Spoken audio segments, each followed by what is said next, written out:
جی آپ کا بہت شکریہ کہ آپ یہاں پر آئے ہماری حوصلہ افزائی کے لیے. جو بچے یہاں سے گئے وہ ایک خواب لے کے گئے. یہاں اس ملک میں غربت، مہنگائی اور لاقانونیت اتنی ہے کہ یہاں پر کسی کو کوئی انصاف نہیں مل رہا ہے. یہاں پر کھانے کے لالے پڑے ہوئے ہیں. یہ مکان گروی رکھ کے گیا ہے. اس کے پاس پیسے نہیں تھے جانے کے لیے، مگر ان ایجنٹوں نے اس کو اتنے بڑے خواب دکھائے کہ ہم تمہاری زندگی بدل جائے گی، تمہارے بچے جو ہیں ان کا مستقبل بہتر ہو جائے گا. ابھی وہ دیکھیں جو اس کا معذور باپ ہے، بالکل اس چلا نہیں جا رہا ہے، بولا نہیں جا رہا ہے، وہ بالکل موت القریب ہے. اس کے چھوٹے 2 معصوم بچے ہیں، اس کی بیوہ ہے، اس کی ماں ہے. تو ان کا کون ذمہ دار ہے؟ اس کا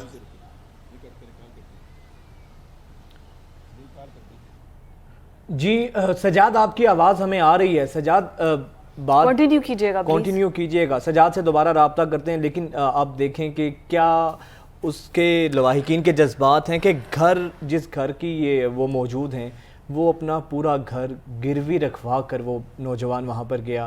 صرف ہر ایک ہی خواب تھا کہ سہانا مستقبل. ایک گاؤں سے اگر 28 لوگ ہیں اور سب سے 25 لاکھ روپے دیے ہیں، اور یہ کوئی پہلا نہیں ہے. سجاد جس طرح بتا رہے تھے کہ اس سے پہلے بھی تقریباً کافی لوگ جا چکے ہیں اور ان کو دیکھا دیکھی پھر ان سب لوگوں کو بڑھاوا ملا ہے. یہ ہمارے جو اہلیان اقتدار ہیں، ہمارے حکمران ہیں، وہ کس طرح اس تمام تر سانحے سے بری الذمہ ہو سکتے ہیں کہ آپ نے ملک کے حالات وہ بنا دیے ہیں. ان کو یہاں پر رہنا ایسے محسوس ہوتا ہے جیسے وہ کسی جہنم میں رہ رہے ہیں. یہ حالات اس طرح کے لوگوں کو بنا دیے گئے ہیں کہ ہر شخص اس وقت دیکھیں کتنا ہمارا برین ڈرین جو ہے وہ یہاں سے نکل کر دوسرے ممالک میں جانے کی کوشش کر رہا ہے.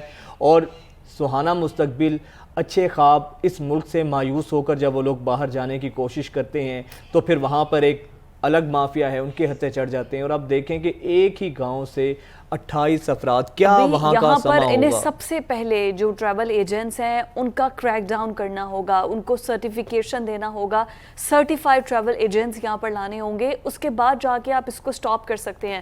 ادروائز یہ کوئی ایسا واقعہ نہ تو پہلی بار ہوا ہے اور نہ ہی یہ آخری بار ہوا ہے. ابھی ہر بار کریک ڈاؤن کر دیا جائے گا. سجاد ہمارے ساتھ ایک دفعہ پھر سے موجود ہیں. سجاد وہیں سے بات کو پلیز جاری کریں. معذرت کے ساتھ ہمارے سگنل ڈراپ ہونے کی وجہ سے رابطہ منتقل ہو گیا تھا. دوبارہ پھر اس بھائی سے بات کر رہے تھے ہم. اچھا آپ جیسے آپ نے بتایا کہ اس گھر کو وہ گروی رکھ کر گئے ہیں، تو مزید کیا خواب لے کے گئے اس کے علاوہ؟ اس کے علاوہ ان کے خواب یہی تھے کہ اپنے بچوں کے بہتر مستقبل کے لیے اپنے بوڑھے والدین ہیں، اس کی والدہ بھی جو ہے وہ بیوہ ہیں، اور انہوں نے اپنے جو جیٹ تھا اس سے شادی کی تھی دوبارہ، وہ بھی معذور ہیں. ابھی ان کا اور کوئی بھی ذریعہ معاش نہیں تھا یہاں پر وہ چھوٹے موٹے اس نے کاروبار کرنے کی کوشش کی ہے، مگر ہر چیز میں وہ ناکام ہوا، کیونکہ یہاں پر مہنگائی اتنی ہے کہ یہاں پر انسان کیسے اپنے 2 وقت کا وہ کھانا اپنے بچوں کو کھلا سکے، اپنے بچوں کے بہتر مستقبل کے لیے وہ کیا کر سکے. تو یہی چیز وہ سوچ کے یہاں سے گیا تھا.